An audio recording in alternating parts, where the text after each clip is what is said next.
नमस्कार। कभी सोचा है कि क्या हिम्मत भी कंटेजियस हो सकती है? मतलब क्या एक देश का साहस दूसरे देशों को भी निडर बना सकता है? आज हम एक ऐसी ही कहानी को समझने की कोशिश करेंगे जहां तेल की राजनीति में लिए गए एक फैसले ने पूरी दुनिया में एक तरह का डोमिनो इफेक्ट शुरू कर दिया है। चलिए इस दिलचस्प कहानी की परतों को खोलते हैं। तो कहानी की शुरुआत होती है एक सीधे टकराव से। अमेरिका ने अपने नाटो सहयोगी मतलब एक सैन्य गठबंधन के साथी तुर्की से कहा, रूस से तेल खरीदना बंद करो। लेकिन तुर्की का जवाब एकदम सीधा और साफ था, ये संभव नहीं है।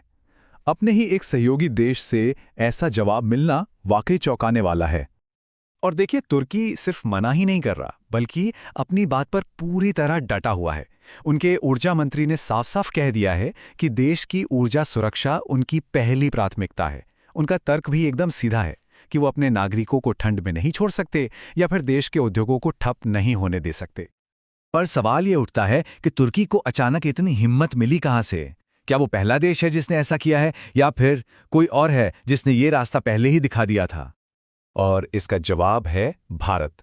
ऐसा माना जा रहा है कि तुर्की को यह आत्मविश्वास भारत के उस मजबूत स्टैंड से मिला जिसने पश्चिमी देशों के भारी दबाव के बावजूद लगातार रूस से तेल खरीदना जारी रखा। और ये कोई छोटा मोटा दबाव नहीं था। खुद अमेरिका के पूर्व राष्ट्रपति डोनाल्ड ट्रंप ने पब्लिक में कहा था कि वो चाहते हैं कि भारत रूस से तेल खरीदना बंद कर दे। मतलब प्रेशर एकदम टॉप लेवल से आ रहा था। इतने प्रेशर के बावजूद भारत अपने फैसले पर बिल्कुल अड़ा रहा। मीडिया में तो खबरें भी चलीं कि भारत अब रुक जाएगा, लेकिन जैसा कि ये टाइमलाइन साफ साफ दिखाती है, वो सब बातें हवा हो गईं। भारत ने अपनी तेल खरीद जारी रखी और आज भी रूस के सबसे बड़े खरीदारों में से एक बना हुआ है। अब भारत और तुर्की के इन कदमों को जोड़ने के लिए एक बड़ी दिलचस्प थ्योरी सामने आ रही है। इसे कहा जा रहा है संक्रामक साहस या कंटेजियस करेज। इसका आइडिया बहुत सिंपल है कि हिम्मत फैलती है, जैसे डर फैलता है ठीक वैसे ही जब एक देश ये दिखा देता है कि दबाव का सामना किया जा सकता है, तो दूसरे देशों को भी लगता है कि हाँ, वे भी ऐसा कर सकते हैं।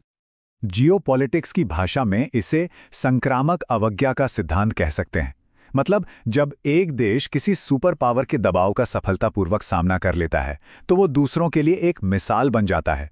इससे बाकी देशों के लिए रिस्क कम हो जाता है और हिम्मत अपने आप बढ़ जाती है। लेकिन क्या ये सिलसिला सिर्फ भारत और तुर्की पर आकर रुक गया है? ऐसा लगता तो नहीं है।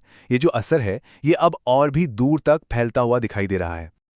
और अब इस कहानी में एंट्री होती है ईरान की।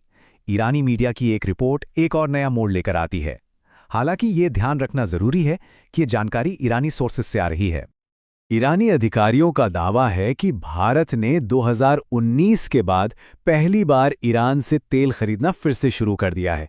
सोचिए, अगर ये खबर सच है तो ये अमेरिकी प्रतिबंधों के लिए एक और बहुत बड़ा झटका होगा। लेकिन यहाँ एक बहुत जरूरी बात है जिसे ध्यान में रखना होगा। भारतीय अधिकारियों ने अभी तक इस खबर को कंफर्म नहीं किया है, तो फिलहाल ये सिर्फ एक दावा है, लेकिन एक ऐसा दावा जो इस पूरी कहानी को और भी पेचीदा बना देता है। तो इन सारी घटनाओं का बड़ा मतलब क्या निकलता है? क्या हम ये देख रहे हैं कि अमेरिका का जो सबसे बड़ा हथियार माना जाता है, यानी आर्थिक प्रतिबंध, वो अब अपनी धार खो रहा है? इसके नतीजे काफी गहरे हो सकते हैं। पहला, अमेरिकी प्रतिबंध कम असरदार हो रहे हैं। दूसरा, जब कोई देश पब्लिक में की गई मांगों को नजरअंदाज कर देता है, तो ये उस सुपर पावर की इमेज को कमजोर करता है। और सबसे बड़ी बात, देश अब अपनी अर्थव्यवस्था को पहले रख रहे हैं, जो ग्लोबल पावर बैलेंस में एक बड़े बदलाव का संकेत है। तो आखिर में सवाल यही बचता है, क्या ये एक नए दौर की शुरुआत है?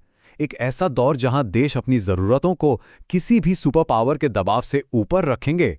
ये कहानी अभी खत्म नहीं हुई है और इसके अगले चैप्टर देखना वाकई बहुत दिलचस्प होगा।